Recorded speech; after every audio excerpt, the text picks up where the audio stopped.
Hola, les doy la bienvenida a otro video de anatomía para la carrera de instrumentación quirúrgica. En este caso vamos a hablar de topografía del miembro superior, la segunda parte. La bibliografía en la cual me basé para realizar las diapositivas son en el Latarjet, el Pro y el Rouvier. Si observamos esta diapositiva, acá podemos observar a las regiones del miembro superior. Recuerden que todas las regiones van a ser descritas según el paciente se encuentre en posición anatómica. Desde superior a inferior nos vamos a encontrar con el hombro, el brazo, el codo, antebrazo, muñeca y mano. Me voy a detener principalmente en la región del codo, que es de la cual voy a hablar de espacios topográficos en esta región, ya que en los videos anteriores se habló de espacios topográficos encontradas en las regiones más superiores. Si hablamos de los límites de la región del codo, nos vamos a encontrar que está delimitado por 2 trasveses de dedo por encima y 2 trasveses de dedo por debajo del pliegue de flexión del antebrazo sobre el brazo. Entonces, en esta región del codo vamos a encontrarnos con una cara anterior, o se le denomina pliegue del codo, y otra cara posterior, o su cara olecraniana. Es en esta región del codo en la cual yo me voy a encontrar con esta articulación, que es la articulación del codo. Bien, yo me voy a detener ahora en la cara anterior del codo, en la cual me encuentro con este espacio topográfico que es la fosa del codo. La fosa del codo presenta una forma triangular de base superior y vértice inferior. Si ustedes observan esta imagen, podemos encontrarnos que estamos en la región del codo, en la cual se ven estructuras musculares, y hacia más profundo claramente se puede observar estructuras óseas. Hacia superior nos encontramos con la epífisis distal del húmero, y hacia inferior nos encontramos con las epífisis proximales del radio hacia externo, entonces yo ya sé que esto es externo, y del cúbito o ulna hacia interno, que es este. Y la parte más superior de las diáfisis. Bien, entonces los límites de la fosa del codo van a ser: la base va a estar formada por una línea imaginaria horizontal que pasa por ambos epicóndilos, el epicóndilo lateral y el epicóndilo medial. Ustedes pueden encontrar que al epicóndilo medial también lo pueden encontrar con el nombre de epitróclea. Hacia externo nos vamos a encontrar con el borde medial del músculo brachiorradial marcado por el 3, y hacia interno nos vamos a encontrar con el borde externo o borde lateral del músculo pronador redondo marcado por el número 4. Hacia posterior está el músculo braquial, que es este músculo, ¿sí?, que dice que está marcado por el 5, pero se me olvidó poner el número. Y hacia anterior tenemos el límite va a estar dado por piel, tejido celular subcutáneo, por eso TCS, y la fascia superficial.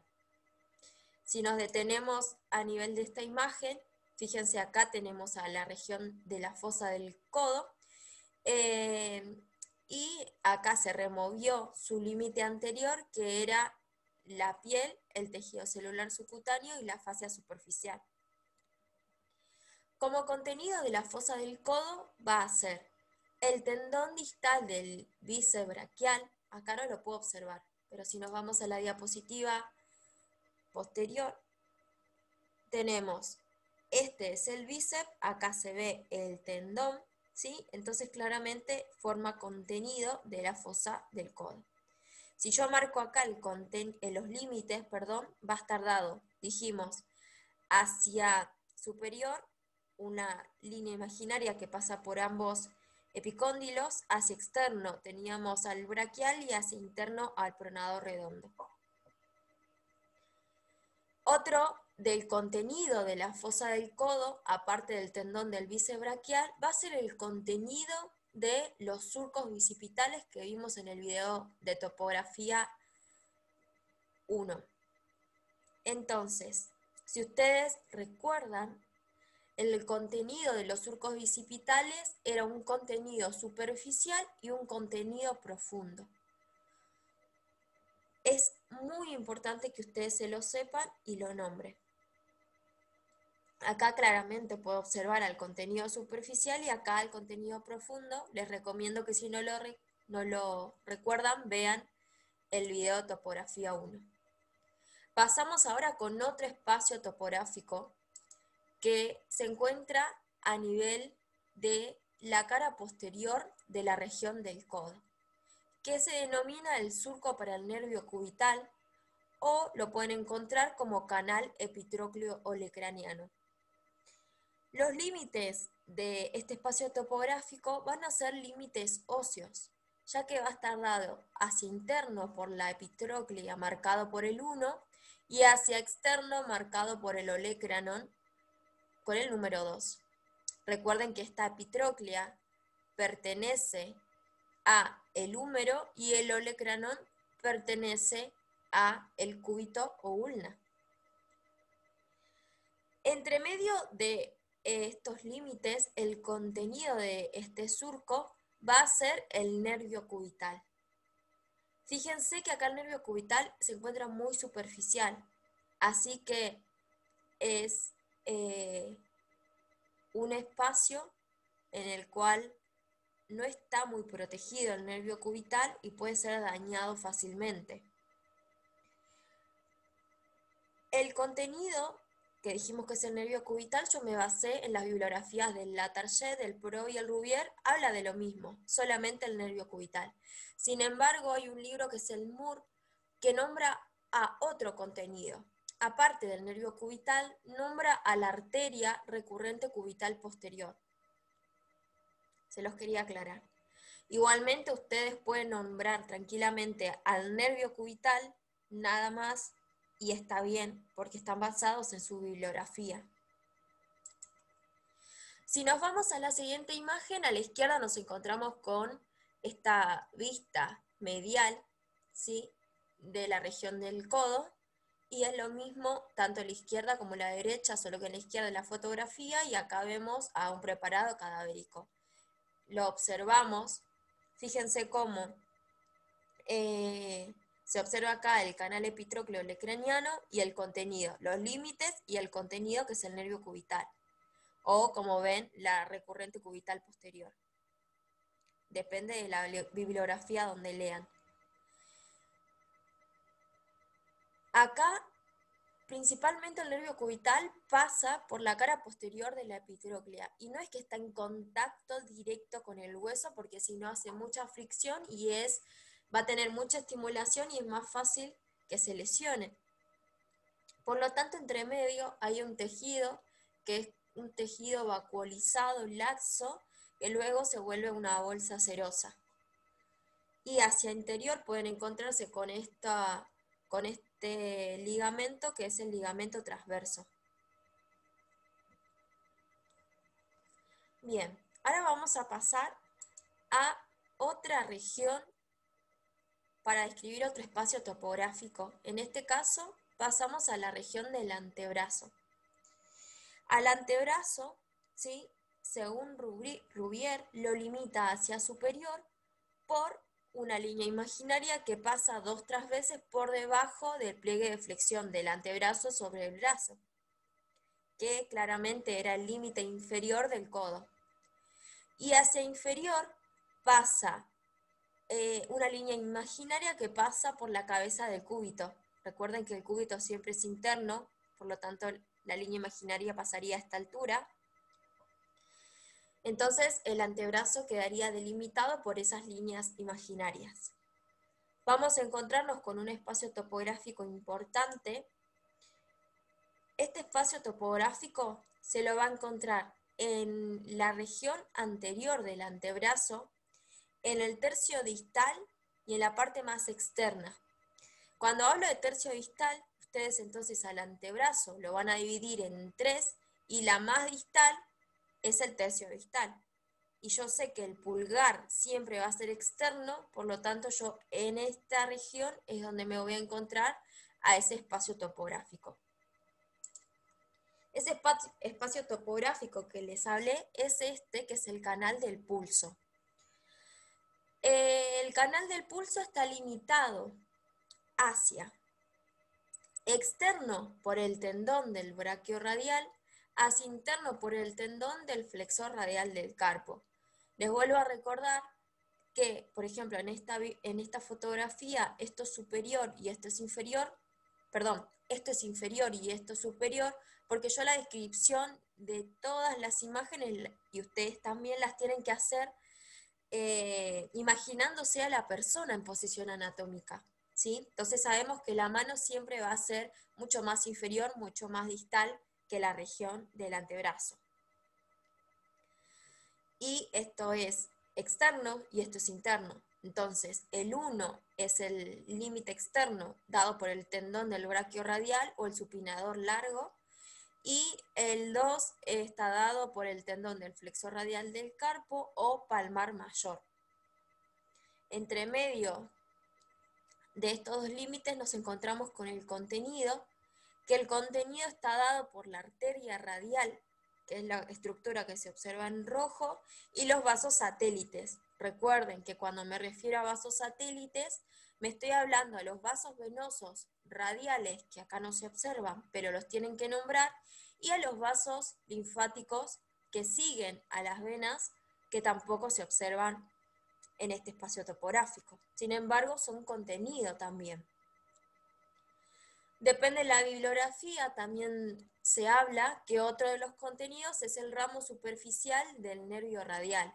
Sin embargo, lo más importante y lo que jamás se pueden olvidar es que el contenido es la arteria radial con los vasos satélites. Ese es el principal contenido. Fíjense que a este nivel la arteria radial la vamos a encontrar muy superficial. Es por eso que se la llama canal del pulso, ya que a nivel de esta región ustedes pueden sentir los pulsos de la arteria radial. Bien, pasamos ahora a otro espacio topográfico que se encuentra en otra región. Se encuentra en la región de la muñeca. Lo que les quería hablar es que, por ejemplo, según la bibliografía del Latarjet y del PRO, habla de que en la región de la mano la divide en una región que la denomina región del carpo, que es la que estaría representada por la muñeca, y la región de la mano propiamente dicha. Unifica todo esto. Unifica la muñeca y la mete dentro de la región de la mano, y en vez de muñeca la llama región del carpo. Sin embargo, según Rouvier, sí hace esta distinción y la divide en muñeca y en mano. Según Rouvier, la muñeca está delimitada hacia superior por una línea circular que pasaba por la cabeza del cúbito, que habíamos dicho que este era el límite inferior del antebrazo. Y hacia inferior delimita otra línea circular que va a pasar por debajo del pisiforme y del tubérculo del escafoides, dividiéndome a esta región de la muñeca o de la mano en una región anterior y otra región posterior. El espacio topográfico que nos vamos a encontrar en la muñeca, ¿sí?, es la tabaquera anatómica. La tabaquera anatómica la vamos a encontrar en la región posterior o dorsal de la muñeca o el carpo, en la parte más externa. Fíjense que es como les hablé anteriormente, yo observo esta imagen y yo la tengo que describir a la hora de dar los límites y el contenido del espacio topográfico del paciente o de la persona, perdón, en posición anatómica. Porque si ustedes me describen esta imagen diciendo, bueno, yo observo a la tabaquera anatómica en la cara anterior, no está bien, está mal, ya que ustedes se tienen que imaginar a la persona en posición anatómica y ustedes saben que el pulgar no es anterior en posición anatómica, siempre va a ser externo. Por lo tanto, la tabaquera anatómica la voy a encontrar en la parte más externa de la región del carpo. Principalmente se encuentra en la cara posterior o dorsal. Ojo con eso. Los límites de la tabaquera anatómica van a estar dados hacia medial, porque como esto es posterior, recuerden, esta región entonces sería lo más medial y esto es lo más externo. Y aparte este músculo, que es el límite medial, el tendón del extensor largo del pulgar, se encuentra medial con respecto a los otros músculos. Entonces, el límite medial va a estar dado por el músculo del tendón, el tendón del músculo extensor largo del pulgar. Y el límite lateral va a estar dado por dos tendones. Uno es el tendón del extensor corto del pulgar y el otro el tendón del músculo abductor largo del pulgar. El contenido es la arteria radial, acá yo no lo puse, pero ustedes ya lo saben, con los vasos satélites. Por lo tanto, yo voy a tener a venas radiales y a vasos linfáticos. Depende de la bibliografía, ustedes van a poder leer que a la arteria radial a nivel de la tabaquera anatómica se va a encontrar aplicada a uno de los huesos del carpo, que es el trapecio. Una información extra que les quisiera dar es que también depende de la bibliografía de donde lean, pero ustedes pueden hablar que a nivel de la tabaquera anatómica es que la arteria radial va a dar una rama colateral. Esa rama colateral se llama la arteria dorsal del carpo, que se une a su homónima, que es dada por la arteria cubital. Entonces, ambas arterias dorsales del carpo se unen en la cara dorsal del carpo y forman el arco dorsal del carpo. Claramente, en anatomía, si yo tengo un arco dorsal, voy a tener un arco que va a ser anterior. Bien, si vemos en esta imagen hacia la izquierda, nos encontramos con una imagen de la tabaquera anatómica y hacia la derecha vemos una imagen, pero en este caso es un preparado cadavérico. Si vemos los límites, dijimos el límite medial, ¿sí? Va a estar dado por el tendón largo del extensor largo del pulgar, perdón, y el límite lateral va a estar dado por el tendón del extensor corto del pulgar con el tendón del abductor largo del pulgar. El contenido va a ser entonces la arteria radial con los vasos satélites. Y lo mismo pasa acá. Acá tengo al tendón del extensor largo del pulgar como límite medial y como límite lateral tenemos dos tendones, uno por el extensor corto del pulgar y el otro por el abductor largo del pulgar. Recuerden que estos músculos, ¿sí?, que nombré como límites de la tabaquera anatómica, pertenecen al compartimiento posterior de los músculos del antebrazo. Bien, ahora les quería hablar un poquito de la arteria radial. A la hora de describirla, por ejemplo, en cuanto a su recorrido, ustedes saben que la arteria radial tiene su origen como rama terminal de la arteria braquial o la arteria humeral, que va a estar dado, lo más frecuente, es que esté dado más o menos en el tercio proximal de la región del antebrazo, por su cara anterior. Esta desciende, la encontramos en el tercio distal del antebrazo en un espacio topográfico hablado que es el canal del pulso. Fíjense cómo la arteria radial acá es anterior para luego ser posterior, ¿sí? Ir a encontrarla en otro espacio topográfico que es la tabaquera anatómica. Acá no hay continuidad de la arteria radial porque esta parte me está marcando que está posterior. Entonces ya la encontramos en dos espacios topográficos importantes. Una vez que la arteria radial sale de la tabaquera anatómica, va a penetrar en el primer espacio interóseo, fíjense cómo acá penetra, para volverse anterior y la vamos a encontrar en la región de la palma de la mano. Esta arteria radial se va a anastomosar, se va a unir con una rama colateral de la arteria cubital, que es la arteria cúbito-palmar. Fíjense cómo se anastomosan y forman un arco profundo, que es el arco palmar profundo.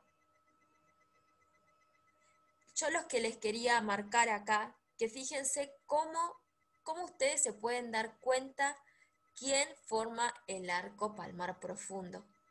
Claramente la arteria radial siempre va a formar el arco palmar profundo, salvo que exista alguna variación anatómica, pero siempre va a formar. Y esto va a estar dado porque fíjense cuán profunda está la arteria radial, porque me penetra el primer espacio interóseo. Sin embargo, vamos a observar ahora que la arteria cubital se va a encontrar mucho más superficial. Es por eso que esta es la que forma parte del arco palmar superficial. Vamos a pasar a otro espacio topográfico que es el túnel carpiano. Este espacio topográfico lo vamos a encontrar en la región anterior del carpo o de la muñeca. Fíjense, esta es la cara anterior y esto es posterior, esto es externo y esto es interno. Lo vamos a encontrar en la cara anterior del carpo. Los límites del túnel carpiano, o según Rouvier, el conducto carpiano, va a estar dado hacia interno por dos huesos formados que pertenecen a los huesos del carpo. Uno es el pisiforme, perdón, la imagen no se ve muy bien, pero acá nos encontramos al pisiforme, y el otro es el ganchoso, que no se observa. Hacia externo va a estar dado por otros dos, que va a ser uno va a estar dado por el escafoides, que sí se observa acá, y al trapecio, que no se observa. Perdón, acá sí observo al ganchoso como límite interno, pero está escrito en latín. Fíjense, acá tenemos entonces al pisiforme y al ganchoso. Y acá como límite externo tenemos al escafoides. Hacia posterior nos vamos a encontrar como límite a los huesos del carpo. Y hacia interior nos encontramos con esta estructura marcada en celeste, que es el retináculo flexor, o depende de la bibliografía de donde lean, se va a llamar ligamento angular anterior o el ligamento transverso anterior. El contenido del túnel carpiano va a estar dado por 10 tendones y un nervio. Depende de la bibliografía de las que ustedes lean, pero, por ejemplo, en el Latarjet creo que es el único que nombra que a nivel del retináculo flexor, que es un ligamento, se va a mandar una expansión hacia posterior, dividiéndome al túnel carpiano en dos celdas. Una celda que va a ser medial y otra celda que va a ser lateral, y tienen distinto contenido. Pero ustedes pueden nombrar todo como un mismo contenido. Es por eso que al lado de cada uno de los contenidos le puse CM o acá CL, que significa celda medial o celda lateral. Entonces el contenido del túnel carpiano va a estar dado por 4 tendones del flexor profundo de los dedos, 4 tendones del flexor superficial de los dedos, un tendón del flexor largo del pulgar, el otro tendón es el flexor radial del carpo, y después tenemos al nervio mediano como único nervio. Si vemos en esta imagen, acá en esta imagen les quise representar la inserción del retináculo flexor. Fíjense que el retináculo flexor se va a insertar en estructuras que pertenecen a los huesos del carpo. Se inserta hacia medial, y yo sé que esto es medial porque el pulgar siempre es externo. Hacia medial se inserta en el pisiforme y en el gancho del ganchoso, y hacia externo tenemos en la tuberosidad del escafoides y en el tubérculo del trapecio. Fíjense en esta imagen, este corte, nos vamos a encontrar con el contenido. Acá tenemos el espacio topográfico que es el túnel carpiano y acá observamos el contenido. Lo mismo, el contenido, como dijimos, 10 tendones y un nervio.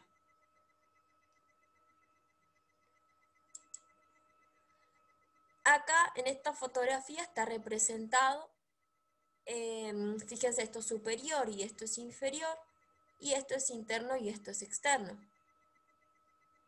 Está representado lo que es el túnel carpiano. En realidad acá observamos a 3 diría, espacios topográficos importantes, porque en esta región que se encontraba, acá estaba el canal del pulso. Acá este igual pertenece a antebrazo. Pero en la región del carpo nos encontramos acá, mucho más externo, lo que es el túnel carpiano, y en mucho más interno, una región distinta, un espacio topográfico distinto, vamos a observar acá el canal cubital, que lo vamos a ver posteriormente. Pero esta imagen les quería mostrarles para que observen bien al retináculo flexor, que era el límite anterior del túnel del carpo, y cómo hacia posterior vemos pasando el contenido. No hagan caso al palmar largo, imaginen que está seccionado. Pero vamos a encontrarnos posterior al retináculo flexor al contenido del túnel carpiano, que eran 10 tendones, un nervio. Otro de los espacios topográficos que nos vamos a encontrar en la cara anterior de la región del carpo es el canal cubital. Otra nomenclatura es el canal de Bouchon. Acá nos encontramos con los límites y el contenido. Para facilitarle el contenido va a ser el PBN cubital. Por lo tanto, el PBN, cuando ustedes lean PBN, es paquete vasculonervioso. Cubital, por lo tanto, va a ser arteria, nervio, vena, cubital. Como límites nos vamos a encontrar, fíjense, atrás, porque yo estoy describiendo esto, observando, imaginándome a la persona en posición anatómica, hacia atrás nos encontramos al retináculo flexor, ¿sí? Voy a pasar a la siguiente diapositiva. Quiero que acá nos encontramos con el canal cubital, lo mismo que acá. Y ahora, observando esta imagen, tenemos hacia posterior, atrás, marcado en celeste, está el retináculo flexor. Hacia medial tenemos como límite el pisiforme. Hacia anterior es una expansión mandada por el tendón del flexor cubital del carpo, marcado por el 3 y está en verde. Y hacia el lateral tenemos a las fibras que continúan del retináculo flexor. Depende de la bibliografía, muchas veces los límites están marcados van a ser el posterior, que era el retináculo flexor, el medial, que era el pisiforme, y el anterior, que era la expansión mandada por el tendón del flexor cubital del carpo. Pero no hablan de un límite lateral. Sin embargo, la descripción de este espacio topográfico la hice basada en el Latallet. Y acá claramente vemos al PBN cubital pasando y formando contenido de este espacio topográfico. Fíjense y observen a este nivel, que es la región del carpo. Fíjense cómo acá, que esto es externo y esto es interno, la arteria cubital la encontramos en este espacio topográfico que era el canal del pulso, pero luego se hace posterior. Esta es una rama colateral. Pero Fíjense cómo se hace posterior, porque iba a pasar por otro espacio topográfico que era la tabaquera anatómica, para luego perforar el primer espacio interóseo y es profunda y formar parte del arco palmar profundo. Pero fíjense cómo acá la arteria cubital es mucho más superficial, formando parte del arco palmar superficial. Otro dato para referirle, fíjense cómo el nervio cubital siempre va a ser interno con respecto a la arteria cubital. Y una vez que sale de este canal cubital o el canal de Gullón, sale y se divide en sus dos ramas terminales, una superficial y otra profunda. Con esto terminamos la descripción de espacios topográficos del miembro superior. Espero que les haya servido y que sea mucho más fácil la comprensión de los espacios topográficos. Recuerden, muy importante, describir en posición anatómica los límites de los espacios topográficos. Muchas gracias.